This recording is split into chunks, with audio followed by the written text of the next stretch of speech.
Hello champions, मैं सुमित शर्मा दारासा की तरफ से। आज हम केमिस्ट्री पढ़ेंगे। तो बेटा केमिस्ट्री पढ़ने से पहले हम लोग स्टार्ट करने जा रहे हैं एक केमिस्ट्री का छोटा सा चैप्टर जिसका नाम है some basic concepts of chemistry. Let's start. बेटा केमिस्ट्री पढ़ने से पहले आज हम कुछ छोटी छोटी टर्म समझेंगे। पहली टर्म है जो आपके बोर्ड पे आपको दिखाई दे। बेटा ये वर्ड पढ़ने के बाद आपको क्या आता है दिमाग में, क्या चीज नहीं आती है, वो चीज आपको कमेंट सेक्शन में जरूर बतानी है। ये वर्ड लिखा हुआ बेटा साइंस। तो सबसे पहले केमिस्ट्री स्टार्ट करने से पहले मैं आपको आज समझाऊंगा साइंस क्या होता है, और उम्मीद है आप लोगों को पसंद भी आएगा। मैं जितने ज्यादा से ज्यादा एग्जाम्पल देने की कोशिश करूंगा। आप लोगों को केमिस्ट्री जितना बोरिंग सब्जेक्ट लगता है उतना बोरिंग सब्जेक्ट लगेगा। ठीक है बेटा, लेट अस स्टार्ट। बेटा साइंस क्या होता है? किसी भी चीज की सिस्टमैटिक स्टडी को साइंस बोलते हैं। अब वो स्टडी क्यों करी जा रही है? वो स्टडी करी जा रही है नॉलेज गेन करने के लिए। ठीक है, तो मैं कह सकता हूं the study of nature and it's process is called science. Science के बेटा कितने होते हैं? 3 बहुत बढ़िया कंपोनेंट्स मान लो या पार्ट्स होते हैं। कौन कौन से ये आपको पता है। पहला है बेटा कौन सा? फिजिक्स, दूसरा केमिस्ट्री, तीसरा है बायो या बायोफिजिक्स केमिस्ट्री, जैसा आपको कंफर्टेबल लगे वैसे हो सकता है। आप लोगों को पता है फिजिक्स क्या होता है? बहुत बढ़िया, फिजिक्स वाले सर से पूछोगे ना। देखो बेटा फिजिक्स क्या होता है, इसमें हम किसी भी बल्क फिनोमिनन की स्टडी करते हैं। बल्क फिनोमिनन यानी कि एनर्जी ट्रांसफर, कोई फोर्स से रिलेटेड कंसेप्ट। ठीक, तो वो सारी चीजें किसमें पढ़ेंगे? हम फिजिक्स में पढ़ेंगे। अब बात आती है बेटा केमिस्ट्री की। केमिस्ट्री के बारे में अगर हम समझना चाहें तो केमिस्ट्री क्या होता है? केमिस्ट्री होता है कायदे में स्टडी ऑफ मैटर, मैटर की स्टडी, उसके प्रॉपर्टीज, उसकी इंटरेक्शन विद अदर मेटल्स। तो ये सारे के अदर मैटर के साथ में उसकी इंटरेक्शन। तो मैं यहां पे लिख सकता हूं स्टडी करनी है हम लोगों को इसमें। बहुत बढ़िया, स्टडी हमें किसकी करनी है? मैटर की करनी है। उसके साथ में बेटा क्या क्या चीज स्टडी करनी है? मैटर की अगर हम स्टडी कर रहे हैं तो क्या क्या चीज की स्टडी करेंगे मैटर में? कॉम्पोजिशन, मैटर कैसे बना हुआ है उसका कॉम्पोजिशन, एनर्जीज वगैरह अगर हम स्टडी कर रहे हैं तो बेटा वो भी इसी में स्टडी करेंगे। यानी कि इंटरेक्शन विद अदर मैटर। यानी कि अगर कोई एक मैटर है या इंटरेक्शन बिटवीन मैटर कहते हैं, वो ज्यादा बढ़िया है। इंटरेक्शन बिटवीन मैटर, मैटर के बीच में किस तरीके से इंटरेक्शन होता है, तो इसको क्या बोलते हैं? हम केमिस्ट्री बोलते हैं। बायोलॉजी का आपको पता ही है। बायोलॉजी क्या होता है? Biology study of livings. Study of livings को क्या बोलते हैं? हम बायो बोलते हैं। तो आज हम चालू करने जा रहे हैं अपना स्टार्टिंग से मैटर। तो देखिएगा आखिरकार मैटर होता क्या है। हम लोगों का चैप्टर स्टार्ट हो चुका है, ध्यान दीजिएगा। तो मैटर बेटा वो चीज है जिसके अंदर बहुत बढ़िया वॉल्यूम हो, यानी कि मास हो अपना, और जगह घेरे, खुद का वॉल्यूम हो और जगह घेरे, ऑक्यूपाइज स्पेस। ऐसी कोई भी चीज जिसके पास खुद का वजन हो और क्या हो? जगह घेरती हो, उसको क्या बोलते हैं? मैटर बोलते हैं। समझ में आया? इतना समझते हैं। जैसे मैं हूं, मैं भी एक क्या हो सकता हूं? मैटर हो सकता हूं। आप हैं, आपके पास में फोन है, पेन है, पेंसिल है, जो भी चीज है XYZ, सारी चीजें क्या है? आपकी मैटर है। ठीक, तो मैटर का हम लोगों ने पढ़ने के लिए इसका क्लासिफिकेशन स्टार्ट किया, और इसका क्लासिफिकेशन कुछ इस तरीके से हुआ। पहले हमने इसका फिजिकल क्लासिफिकेशन किया, और फिर हमने इसका केमिकल क्लासिफिकेशन किया। किसी को अगर ये कॉपी करना है कॉपी कर लीजिए, नहीं तो स्क्रीनशॉट वाले जो नोट्स बना रहे हैं वो लोग अपने स्क्रीनशॉट के नोट्स बना सकते हैं। ठीक है, तो बेटा आप लोग इनका स्क्रीनशॉट ले लीजिए।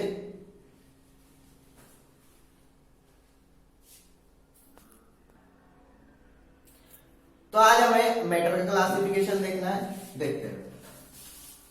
मेरे चैंपियंस जरा इधर ध्यान दीजिएगा। मैटर, अभी हम लोगों ने देखा कोई भी ऐसी चीज जिसके अंदर वजन हो और वॉल्यूम घेरे, जगह घेर ले, वो क्या है आपका मैटर। फिजिकल क्लासिफिकेशन और केमिकल। बेटा फिजिकल क्लासिफिकेशन जो करा गया होगा वो इसकी फिजिकल प्रॉपर्टीज के ऊपर होगा, और केमिकल क्लासिफिकेशन जो किया गया होगा वो इसकी केमिकल प्रॉपर्टीज पे होगा। इतनी चीज पता है तो ध्यान देते हैं, फिजिकल प्रॉपर्टी और केमिकल प्रॉपर्टी, ये चीज पता होनी चाहिए। कुछ ऐसी प्रॉपर्टीज होती हैं जिन्हें हम बस देख के ऑब्जर्व कर लेते हैं, तो उन प्रॉपर्टीज को क्या बोलते हैं, फिजिकल प्रॉपर्टीज। ऐसे बेटा अगर किसी की रिएक्शन करी जाए, किस चीज से मिलकर वो बना हुआ है, उसकी केमिकली सारी चीजें जानी जाए, तो उनको क्या बोलोगे, केमिकल प्रॉपर्टीज। मैं एग्जांपल से लेता हूं, जैसे मुझे आप देख के बता सकते हो चश्मा लगाता है, दाढ़ी आ रही है, ये हो रहा है, वो हो रहा है, ऐसे कपड़े पहन रखे हैं, कलर कैसा है, ठीक है ना। तो ये क्या है मेरी, ठीक, फिजिकल प्रॉपर्टीज। आगे देखो, केमिकल प्रॉपर्टीज मुझे उठाया, एसिड में डाल दिया, अगर मैं जल गया, रिएक्शन कर गया, तो आप बोलोगे भैया ये लौंडा जो है क्या है, रिएक्टिव है। तो समझ में आ गया, यानी कि किसी भी चीज की रिएक्टिविटी अगर हम चेक करें तो उसकी क्या देख रहे हैं, केमिकल प्रॉपर्टी। साथ ही में अगर मेरी कंपोजिशन देखी जाए कि भाई मेरे अंदर स्किन है, स्किन के अंदर कौन सी सेल्स हैं, उनके अंदर क्या क्या चीजें हैं, तो हम उसकी क्या स्टडी कर रहे हैं, केमिकल से स्टडी कर रहे हैं, तो वो स्टडी करते हैं बेटा केमिकल प्रॉपर्टीज में। आगे देखिएगा, ऐसे किसी भी मैटर की अगर आप देख के ऑब्जर्वेशन करते हैं तो वो क्या है, उसकी फिजिकल प्रॉपर्टीज, और अगर उसकी रिएक्टिविटी और उसकी कंपोजिशन वगैरह के बारे में अगर आप बात कर रहे हैं तो वो क्या होंगी, उसकी केमिकल प्रॉपर्टीज। आगे देखो, समझिएगा, जरा ध्यान दीजिएगा। फिजिकल में या फिजिकली मैटर जो है क्लासीफाई उसकी स्टेट्स में किया जाता है, तो हम यहां पे पढ़ेंगे स्टेट्स ऑफ मैटर। आप लोगों को पता है कितनी स्टेट्स होती है, 1 2 3 4 5, कितनी कितनी कितनी, अंदाजा लगाओ, कमेंट सेक्शन में बताना है। बहुत बढ़िया, मेरे को कुछ कुछ आवाज आ रही है अपने मन से, 3 बताओगे आप लोग, लेकिन होती कितनी है, 5। समझते हैं 5 प्रॉपर्टी। आपको पता है सॉलिड, नहीं पता तो जान लो, लिक्विड, गैस। हाँ भैया ये तो चीज हमें पता है, आगे तो ज्ञान बांटो कौन कौन सी होते हैं, ठीक है। अगली जो प्रॉपर्टी आने वाली है या स्टेट आने वाली है वो कौन सी होगी, अंदाजा कोई, प्लाज्मा और बोस-आइंस्टीन कंडेंसेट, ठीक है बेटा, BEC। ये नया स्टेट मिला है, देखते हैं। सॉलिड, ठोस, कोई भी चीज आपके आसपास जो कि ठोस है, जैसे मैं सॉलिड दिख रहा हूं, आप लोगों को ठोस दिख रहा हूं, ठीक। मेरा क्या है बेटा, मेरा शेप फिक्स है, मेरा वॉल्यूम फिक्स है, तो मेरी जो है वो कुछ प्रॉपर्टीज क्या हो रही हैं, फिक्स हो रही हैं। तो इसके बेस पे मैं आइडेंटिफाई कर सकता हूं कि कौन सी चीज सॉलिड है और कौन सी चीज लिक्विड है, कौन सी चीज गैस है। तो ऐसी कुछ प्रॉपर्टीज हम देखेंगे जिससे हम पता लगा सके कौन सी चीज सॉलिड है, कौन सी चीज लिक्विड है, कौन सी चीज गैस है, ठीक है।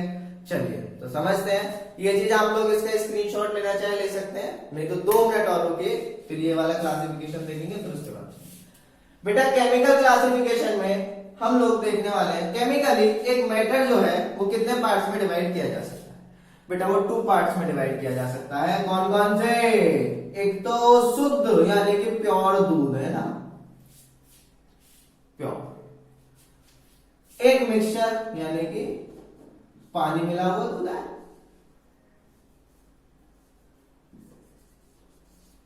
एक मिक्सचर। प्योर आगे चल के 2 पार्ट्स में फिर क्लासिफाई कर दिया जाता है, जो कि क्या क्या है आपके एलिमेंट्स और बहुत बढ़िया compound. On the basis of its composition, यानी कि ये कैसे बने हुए हैं उसके आधार पर हम लोगों ने इनको डिवाइड किया है, बांटा है। इधर बेटा दो जो आने वाले हैं मिक्सचर, होमोजीनियस और हेट्रोजीनियस। इधर स्पेस नहीं है, मैं स्पेलिंग पूरी नहीं लिख पाऊंगा, ठीक। चलते हैं, इसका स्क्रीनशॉट ले लीजिए आप लोग फटाफट से, जल्दी जल्दी जल्दी जल्दी ले लीजिए। देखिए आप लोगों का टाइम बचाने के लिए, ताकि वीडियो लंबी ना हो जाए, ये चीज मैंने पहले से ही लिख ली है। देखना बेटा जरा ध्यान से देखो, अगर मैं बात करता हूं, अभी हम लोग तीन स्टेट के बारे में डिस्कस करने जा रहे हैं। पहली है सॉलिड, दूसरी लिक्विड, तीसरी है गैस। हाँ, उन दोनों जो स्टेट बची हुई है मैं उनके बारे में डिस्कस करूंगा, पहले इन दोनों के बारे में हम लोग डिस्कस करेंगे। देखिए वॉल्यूम, अगर मैं किसी सॉलिड के वॉल्यूम के बारे में बात करूं, ऐसा कभी हुआ है कि आपका फोन लेके आया आप मार्केट से, वो इतना बड़ा था और आते आते वो फैलता जा रहा है एकदम, वो कमरे के बराबर हो गया, ऐसा कभी नहीं होता। तो बेटा इनका वॉल्यूम क्या होता है, डेफिनेट, या फिर मैं यहां पे बोल सकता हूं फिक्स्ड, है ना। कभी कभी ये होता है कि हमें टर्म याद नहीं आती, तो आप उसके लिए क्या लिख सकते हो, फिक्स। लिक्विड का भी वॉल्यूम क्या होता है, फिक्स होता है, लेकिन गैस का वॉल्यूम फिक्स नहीं होता, क्योंकि आप गैस जो है वो इंडिपेंडेंट होती है, हर जगह कहीं ना कहीं कितने में फैलती फैलती फैलती फैलती चली जाती है। इसका एग्जांपल आप इस तरीके से ले सकते हैं, जैसे मैंने यहाँ पे डेओ छिड़का, यानी कि सेंट वगैरह लगाने की कुछ, ठीक, तो वो फैलता फैलता चला जाता है पूरे कमरे में, आपके हो सकता है पूरे घर में वो सेंट की स्मेल होती चली जाए, ठीक है ना। तो इसका वॉल्यूम क्या हो गया, इंडेफिनिट हो गया। शेप इसकी फिक्स, लिक्विड की, जिस बर्तन में लिक्विड को भरा जाता है, पानी है, लोटे में डाला पानी के शेप का हो गया, गिलास में डाला गिलास के शेप का हो गया। ऐसे बेटा इसका भी इंडेफिनिट होता है, या फिर आप यहां पे लिख सकते हो नॉट फिक्स्ड, ठीक है ना। आगे देखिए, मैं बात करने जा रहा हूं बेटा इंटरमोलिकुलर फोर्सेस की। इंटरमोलिकुलर फोर्सेस देखना क्या चीज होती है, इंटरमोलिकुलर फोर्सेस। हर मैटर कोई ना कोई छोटे से छोटे पार्टिकल से मिलकर बना हुआ रहता है, जिनको आज हम एटम के नाम से जानते हैं। तो उन्हीं एटम्स या मॉलिक्यूल्स के बीच की जो फोर्स ऑफ अट्रैक्शन होता है, उसी को क्या बोलते हैं, इंटरमोलिकुलर फोर्सेस। इंटरमोलिकुलर फोर्सेस सबसे ज्यादा किसमें होता है, सॉलिड में, फिर उसके बाद लिक्विड में, और सबसे कम गैसेज में। इसके आप समझ सकते हैं कि अगर ये मेरा हैंड सॉलिड है, मैं इसके अंदर हाथ घुसाना चाहूं तो इसमें मैं अपना हैंड आराम से घुसा नहीं सकता, पार नहीं कर सकता। उसका रीजन ये है कि इसके बीच में जो इंटरमोलिकुलर फोर्सेस है वो काफी ज्यादा है। ऐसे ही लिक्विड में, वाटर में आप आराम से अपना हैंड डाल सकते हैं बेटा, कोई प्रॉब्लम नहीं आती है। गैस के अंदर तो मैं, एयर है, गैस है, आराम से अपना हैंड ऐसे करके मूव कर रहा हूं ना, कोई प्रॉब्लम तो नहीं आ रही, ठीक। भैया हमें ये चीज समझाओ कि लिक्विड के अंदर क्या चीज ज्यादा होती है, इंटरमोलिकुलर फोर्सेस ज्यादा होती है। तो आप अपना हैंड पानी में डाल के मूव करा के देखिएगा, क्या वहां इजीली मूव होता है या एयर में इजीली मूव होता है, ये चीज आपको कमेंट सेक्शन में बतानी है मेरे को, ठीक है। चलिए आगे ध्यान देना बेटा, इंटरमोलिकुलर स्पेसेस। मैटर छोटे से छोटे पार्टिकल से मिलकर बना हुआ रहता है, उन पार्टिकल्स को आज हम एटम या मॉलिक्यूल्स बोलते हैं, समझते हैं बेटा, ध्यान देना। इन पार्टिकल्स के बीच में थोड़ा बहुत स्पेस पाया जाता है, तो इसी स्पेस को बोलते हैं क्या, इंटरमोलिकुलर स्पेस। इसमें देखना यहाँ पे, जहां पे मैं शेड शेड शेड सा कर रहा हूं, ये क्या है, इंटरमोलिकुलर स्पेस है। तो सॉलिड के बीच में इंटरमोलिकुलर स्पेस क्या होता है, कम होता है, गैस में सबसे ज्यादा पाया जाता है और लिक्विड के अंदर सबसे कम। इसको कैसे समझेंगे, सॉलिड पे कोई चीज आप फैला के देखिए, ठीक है ना, या फिर मैं बात करूं दो सॉलिड को मिक्सअप करके देखिएगा तो वो इजीली मिक्सअप नहीं होते हैं। लेकिन लिक्विड में अगर आप लिक्विड को मिक्सअप करना चाहते हैं, जैसे इंक टपका दी पानी में, तो वो अपने आप घुलने लग जाती है धीरे धीरे करके, ठीक है। और इससे बेटा गैस के लिए तो आपको पता ही है, डिफ्यूजन प्रोसेस होता है, यानी कि वही अगरबत्ती वाला और वाला, यानी कि पार्टिकल्स आपस में जल्दी जल्दी घुल मिल जाते हैं, ठीक है। अब समझते हैं rate of diffusion. Rate of diffusion बेटा पहले समझते हैं डिफ्यूजन क्या होता है। डिफ्यूजन होता है इंटरमिक्सिंग ऑफ पार्टिकल्स, पार्टिकल्स का आपस में घुलना मिलना, ठीक। पार्टिकल्स आपस में घुलते मिलते क्यों हैं, क्योंकि मैटर के पार्टिकल्स लगातार मोशन करते रहते हैं, ये प्रॉपर्टी होती है इसके पार्टिकल्स की। तो लगातार अपने आप कोई भी चीज उसमें घुल जाए, मिल जाए, तो उस चीज को बोलते हैं डिफ्यूजन। तो डिफ्यूजन का रेट किसमें फास्टर होगा? जिसमें मोशन यानी कि पार्टिकल्स फ्रीली आपस में बिना कुछ इंटरेक्शन दिखाए मूव करते रहे। तो बेटा जिसमें, मैं एक चीज बोल सकता हूं यहां से कंक्लूड करके, जिसमें इंटरमॉलिक्यूलर फोर्सेस कम होंगी उसमें क्या होगा? आपका डिफ्यूजन आसानी से हो सकता है। और रेट का मतलब होगा कि कितने टाइम में डिफ्यूजन हो रहा है, ठीक है ना। एक टाइम इंटरवल फिक्स करो, कितना डिफ्यूजन हुआ है उसको क्या बोलोगे आप? रेट ऑफ डिफ्यूजन बोलोगे। तो ध्यान दीजिए, सबसे ज्यादा रेट ऑफ डिफ्यूजन किसमें होता है? गैसेस में, फिर लिक्विड में, फिर सॉलिड। ठीक है, आप लोग इसका स्क्रीनशॉट ले लीजिए फटाफट से। चलिए, अब हमारी दो स्टेट बची है, कौन कौन सी? बहुत बढ़िया, प्लाज्मा और बोस-आइंस्टीन कंडेंसेट। बेटा चालू करते हैं। प्लाज्मा आप लोगों ने देखा हुआ है, अच्छा सूरज, चांद, सितारे, सारी चीज तो देखी हुई है। सूरज और स्टार्स, ये दो स्टेट है जिनको हम बोल सकते हैं क्या? प्लाज्मा। समझते हैं होता क्या है? देखना बेटा, आप लोगों को सबको पता है प्लाज्मा के बारे में। हाँ देखो क्या होता है प्लाज्मा में कि गैस जो है इतनी आयनाइज हो जाती है, इतनी हाईली एनर्जेटिक हो जाती है कि अपने अंदर से एनर्जी रिलीज करती है in the form of light. तो ये जो स्टेट बनी है नई, ना तो ये गैस है, ना ये लिक्विड है, ना ये सॉलिड है, तो ये स्टेट कौन सी हो गई आपकी? प्लाज्मा।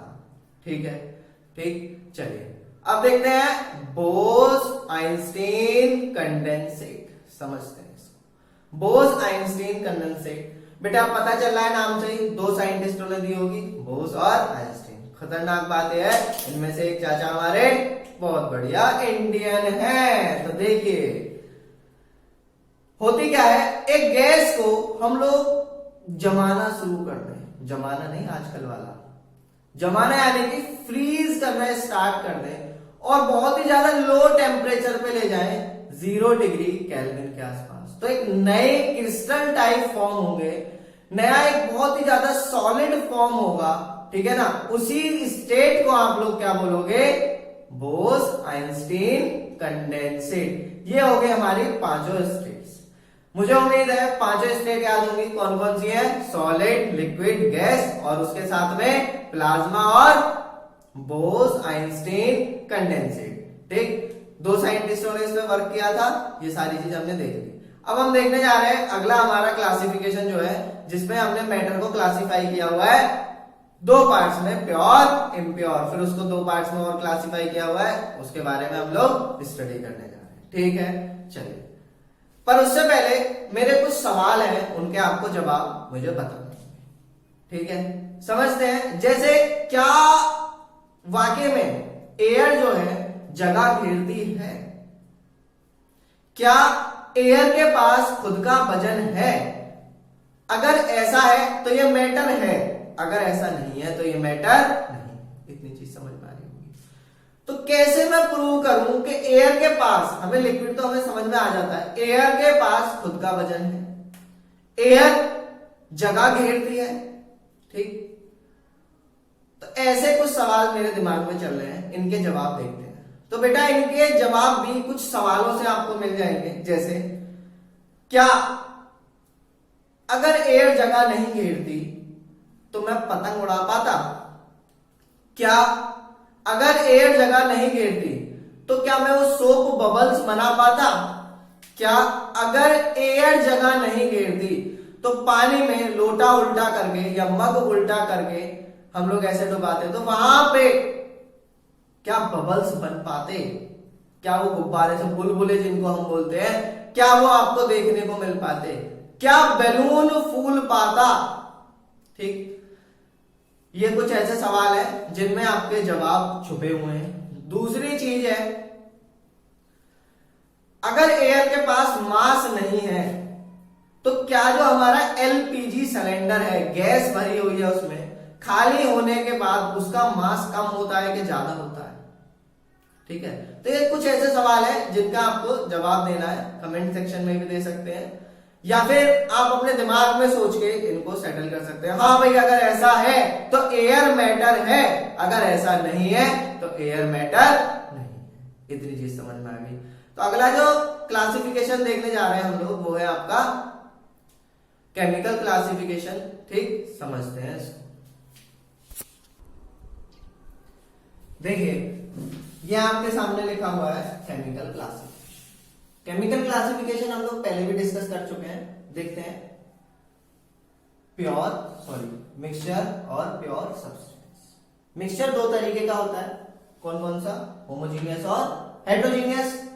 प्योर सब्सटेंस दो तरीके के होते हैं, कौन कौन से? एलिमेंट और कंपाउंड। ठीक है, इतनी चीज समझ में आ गई। ये चीज हम लोग पहले भी देख चुके हैं। बेटा चालू करने जा रहा हूं होमोजीनियस मिक्सचर। तो होमोजीनियस मिक्सचर या मिक्सचर होता क्या है, पहले ये चीज समझते हैं।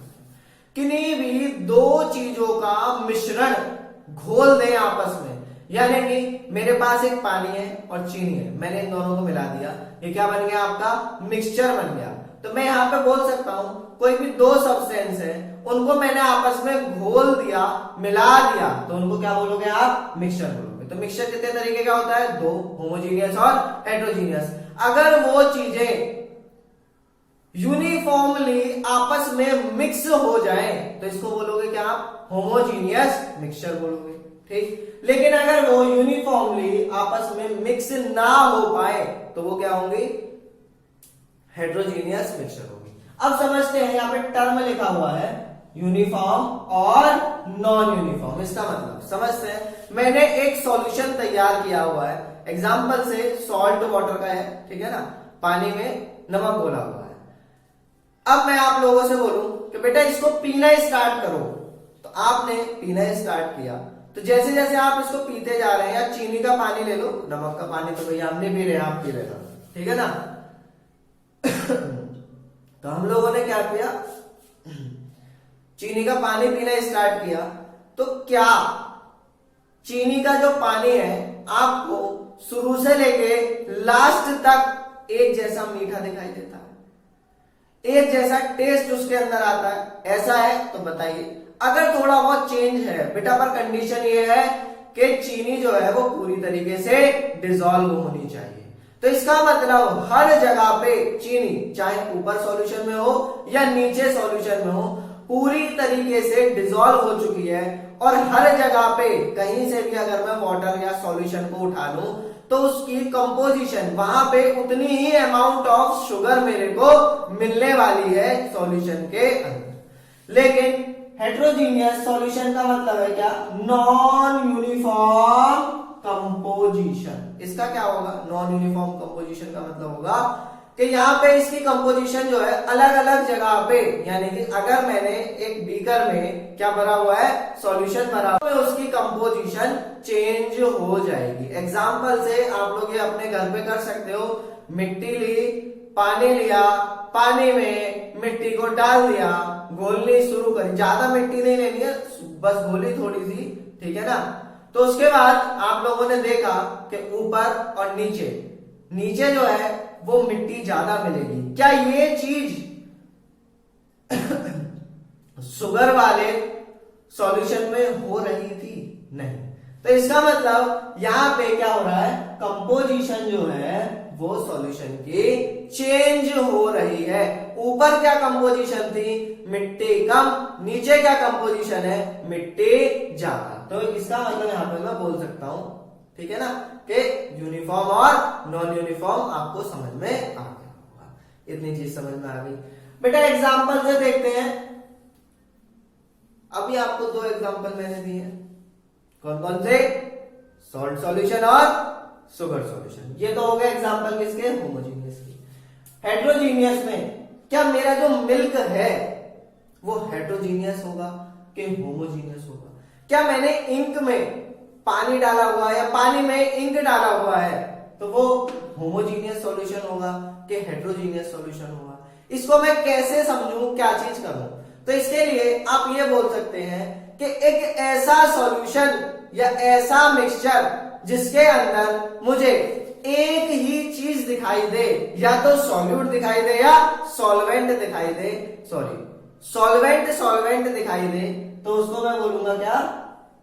होमोजीनियस ठीक है, यानी कि जो चीज ज्यादा ली हुई है मैंने, ज्यादा क्या होता है, सॉल्वेंट होता है, कम क्या होता है, सॉल्यूट होता है। यानी कि जिसमें आप चीज को घोल रहे हो ऑब्वियस बात है वो ज्यादा लेनी पड़ेगी, और जिसको घोल रहे हो वो क्या है बेटा, कम होगी। ठीक है, तो ये क्या हो गया, एक मिक्सचर तैयार हो गया। तो इसमें क्या होगा, एक ही चीज आपको विजिबल होगी।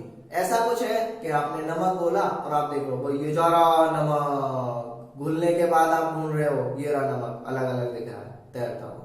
लेकिन ये चीज इजीली विजिबल हो जाती है किसमें, हेट्रोजीनियस मिक्सचर में। एग्जांपल आप ले सकते हो किसका, मिल्क का।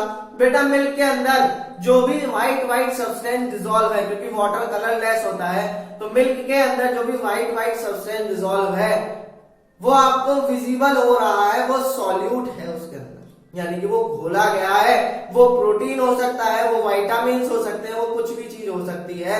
ठीक है ना, तो वो क्या है, आपको milk is the example of heterogeneous mixture. तो वो आपका क्या है, हेट्रोजीनियस मिक्सचर। इतनी चीज समझ में आ गई। देखना बेटा आगे चल के चैंपियन, मेरे इधर ध्यान दीजिएगा। प्योर सब्सटेंस, बार बार चीजें आती हैं, एलिमेंट्स क्या होता है और कंपाउंड क्या होता है। एलिमेंट कोई भी ऐसी चीज जिसको मैं, मान लो मैंने मार्कर ले लिया और मैं इसको डिकम्पोज करने लगूं, तोड़ने लगूं, और छोटी से छोटी यूनिट जो है वो इसकी सेम आए, एक जैसी यूनिट आए, यानी कि मैंने इसको एटम तक देखा और इसके सारे के सारे एटम्स जो है मुझे वो सेम दिखाई दे रहे हैं, तो मैं क्या कह सकता हूं, उसको एलिमेंट कह सकता हूं। ठीक, सपोज करो सबसे छोटी यूनिट क्या है आपकी, मार्कर है, और मैंने मार्कर का पूरा झुंड लगा दिया, पूरा मार्कर रूम में भर दिया इस तरीके से।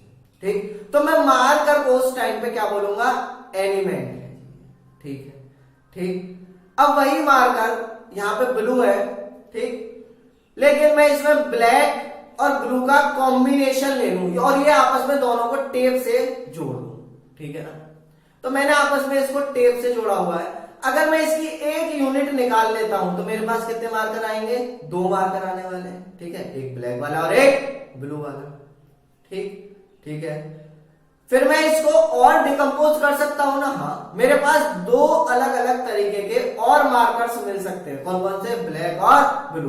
तो इस तरीके का जो कॉम्बिनेशन है इसको क्या बोलोगे आप, कंपाउंड बोलोगे। इसको क्या बोलोगे, कंपाउंड। तो मैं बोल सकता हूं अगर सिमिलर एटम्स हैं, सेम एटम्स हैं किसी भी सब्सटेंस में, तो वो क्या होगा, आपका एक एलिमेंट होगा। लेकिन अगर वहीं पे सिमिलर मॉलिक्यूल्स मिल रहे हैं, एक जैसे मॉलिक्यूल्स मिल रहे हैं, तो वो क्या होगा, कंपाउंड होगा। इतनी चीज समझ में आ गई। तो मॉलिक्यूल क्या है, 2 या 2 से ज्यादा, 2 या 2 से ज्यादा एटम्स के कॉम्बिनेशन को मॉलिक्यूल।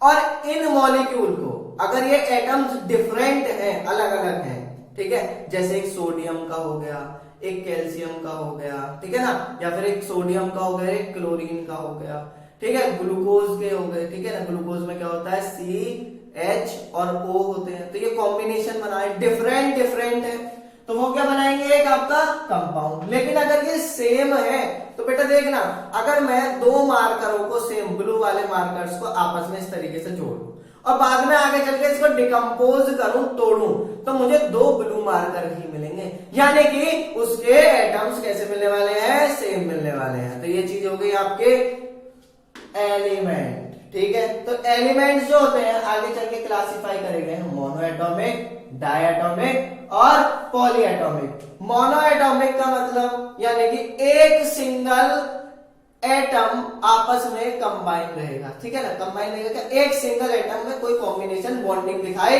नहीं देने वाली है, ठीक है ना। लेकिन अगर डायटॉमिक की बात करूं तो इनमें 2 एटम्स में बहुत ही ज्यादा बॉन्डिंग जो मिलेगी, स्ट्रॉन्ग देखने को मिलेगी, जैसे कि O2 और N2। मोनोएटॉमिक का सोडियम हो गया, आपका कैल्शियम होगा, मेटल्स अधिकतर क्या होते हैं आपके मोनोएटॉमिक होते हैं। मैं बात कर रहा हूं बेटा पॉलीएटॉमिक की, तो इसमें क्या होगा, कॉम्बिनेशन मिलेगा 2 या 2 से ज्यादा, ठीक है ना, और वो भी सेम एटम के। कौन, जैसे एग्जांपल हो गया आपका P4 और S8, ठीक, इतनी चीज समझ में आ गई, यहां तक कोई दिक्कत तो नहीं है किसी को। चलो बेटा अगर इधर आ जाओ तो यहाँ पे लिखा हुआ है can not be decompose into can be decompose into elements, यानी कि कंपाउंड को मैं एलिमेंट में डिकम्पोज कर सकता हूं। तो समझिए इसमें एग्जांपल आपका हो सकता है क्या, CO2, इसमें एग्जांपल हो सकता है आपका क्या, आवाज सी आ रही है, बिल्कुल सही, C6H12O6, आपका जल, पानी, ये सारे क्या है इसके एग्जांपल्स हैं। तो भैया मुझे एक बात बताओ, आपने यहां भी बताया था कि कॉम्बिनेशन 2 या 2 से ज्यादा चीजों का होने वाला है, और यहां भी बताया था कि 2 या 2 से ज्यादा होने वाला है। तो समझ में कैसे आए, मैं कैसे मानूं कि ये एलिमेंट है, सॉरी ये कंपाउंड है और ये मिक्सचर है। तो बेटा मैं यहां पे बोलूंगा मिक्सचर के लिए, जब 2 या 2 से ज्यादा प्योर सब्सटेंसेस का कॉम्बिनेशन कराया जाए, मिला दिया जाए, उनको घोल दिया जाए, तब क्या बनेगा, आपका मिक्सचर बनेगा। ठीक है, इतनी चीज समझ में आ गई। चलिए तो आज हम लोगों ने शुरुआत करी, पहले आप इसका स्क्रीनशॉट ले सकते हैं आराम से। ठीक है, आज हम लोगों ने जो स्टडी करी स्टार्टिंग से, बेटा साइंस से स्टार्ट करा था, साइंस देखा था क्या है, मेरे हिसाब से तो वो एक प्रोसेस है, लोग बाग इसको सब्जेक्ट मानते हैं तो सब्जेक्ट मानो। इस प्रोसेस में या इस सब्जेक्ट में हम लोग क्या करते हैं, नेचर या नेचर के प्रोसेस की स्टडी करते हैं। ठीक है ना, वो भी सिस्टमेटिक वे में, एक सीक्वेंटल वे में हम लोग क्या करते हैं, इसकी स्टडी करते हैं। ठीक है, चलो फिर इसके हमने पार्ट्स करे, 3 पार्ट होते हैं, फिजिक्स, केमिस्ट्री, बायोलॉजी। फिर उसके बाद हमने केमिस्ट्री की स्टार्टिंग करी। केमिस्ट्री क्या चीज होती है, हाँ केमिस्ट्री क्या चीज होती है, बिल्कुल आपको रिवाइज हो गया होगा, नहीं रिवाइज हुआ हो तो वीडियो फिर से देखना स्टार्ट करें, समझ में आ जाएगा। ठीक, केमिस्ट्री होती है मैटर की स्टडी, और उसकी स्टडी इंटरेक्शन विद मैटर, यानी कि मैटर के साथ में कैसे इंटरेक्शन करता है, एक मैटर ये रहा, एक मैटर ये रहा, ये इसके साथ में कैसे इंटरेक्शन करेगा उसकी, और इसके कंपोजिशन, यानी कि ये कैसे बना हुआ है, इसकी स्टडी को क्या बोलते हैं, केमिस्ट्री। फिर उसके बाद हमने मैटर का क्लासिफिकेशन देखा, मैटर को फिजिकली और केमिकली क्लासिफाई किया जाता है। फिजिकली मतलब फिजिकल प्रॉपर्टीज के बेस पे, केमिकली मतलब केमिकल प्रॉपर्टीज के बेस पे। ठीक है, फिजिकल प्रॉपर्टीज, छोटी सी बात कहूं तो ऐसी प्रॉपर्टीज जिसमें जो मैटर है, जो चीज जैसी है वो वैसी ही रहे, मैं उसको बदलू नहीं, तो वो क्या होगी, फिजिकल प्रॉपर्टीज। दिमाग में सवाल आया भैया क्या सॉल्युबिलिटी एक फिजिकल प्रॉपर्टी हो सकती है, हाँ, लेकिन अगर वो मैटर है तो वो मैटर ऐसा का ऐसा ही रहना चाहिए। अगर मुझे किसी में घुल के देखना चाह रहे हो तो मैं घुल जाऊं, लेकिन मैं ऐसा का ऐसा ही रहूं, तो ये क्या होगी, एक फिजिकल प्रॉपर्टी हो सकती है। ठीक है, ठीक है बेटा, चलो आगे फिर हमने देखा केमिकल प्रॉपर्टीज। केमिकल प्रॉपर्टीज का मतलब है हमें केमिकली चेक करना है, उसकी रिएक्टिविटी देखनी है दूसरे सब्सटेंस के साथ में। फिर हम लोगों ने इसके क्लासिफिकेशन देखे। फिजिकली मैटर में हमने क्या पढ़ा, स्टेट्स ऑफ मैटर पढ़े। कितनी स्टेट्स होती हैं, 5, आप लोग रिवाइज करोगे इनको। 5 स्टेट में 3 स्टेट हमारे इंपॉर्टेंट है, सॉलिड, लिक्विड, गैस, ये हमने पढ़ी थी। फिर उसके बाद हमने आगे चल के केमिकली का 2 पार्ट्स में डिवाइड किया था, मिक्सचर और प्योर सब्सटेंस। मिक्सचर को आगे चल के होमोजीनियस और हेट्रोजीनियस, एलिमेंट और प्योर सब्सटेंस को एलिमेंट और कंपाउंड में क्लासिफाई किया है। ठीक, होमोजीनियस का मतलब पता, कोई भी ऐसी चीज दिमाग में बस ये चीज रखनी है, होमोजीनियस और हेट्रोजीनियस पहचानना है, तो जो ज्यादा वाली चीज है बस वही दिखाई दे हमें। यानी कि अगर मैं एक सिरप को देख रहा हूं और सिरप मुझे पारदर्शी दिखाई दे रहा है, तो वो क्या है, आपका एक होमोजीनियस मिक्सचर है। कोई मुझे ऐसे कोल्ड ड्रिंक का एग्जांपल दे सकता है, आपको आ जाएंगे। प्योर वाटर भी आपका क्या है, किसका एग्जांपल है, होमोजीनियस, अगर उसमें गैस डिसॉल्व है। ठीक है, हेट्रोजीनियस का एग्जांपल, मुझे कोल्ड ड्रिंक का एग्जांपल बताना कौन सी वाली होमोजीनियस में आ सकती है। ठीक है ना, बताना मुझे, कमेंट में देखूंगा, चेक करूंगा। फिर उसके बाद हेट्रोजीनियस में हम लोगों ने देखा, इसका एग्जांपल, बेस्ट एग्जांपल डेली घर से उठाया, कौन सा, मिल्क, दूध आप डेली लेते हो, नहीं लेते तो आज से पीना शुरू कीजिए। ठीक, फिर उसके बाद एलिमेंट देखे हम लोगों ने, कंपाउंड देखे। फिर लास्ट में मैंने एक चीज बताई कि प्योर सब्सटेंस के मिक्सचर को, 2 प्योर सब्सटेंस भी हमने घोल दिया आपस में, वो कंपाउंड भी हो सकते हैं, एलिमेंट भी हो सकते हैं, तो उससे क्या बन सकता है, मिक्सचर बन सकता है। ठीक है बेटा, एलिमेंट को एटम सिमिलर एटम्स में तोड़ा जाए, यानी कि ऐसी चीज जिनके एटम्स क्या हो सिमिलर हो वो क्या होंगे एलिमेंट्स, ऐसी चीज जिनके मॉलिक्यूल सिमिलर दिखाई दे वो क्या होंगे आपके कंपाउंड्स। एग्जांपल्स देखने हैं, उम्मीद है ये चीज समझ में आ गई होगी। आज इतना ही करेंगे, आगे कल करेंगे। Thank you.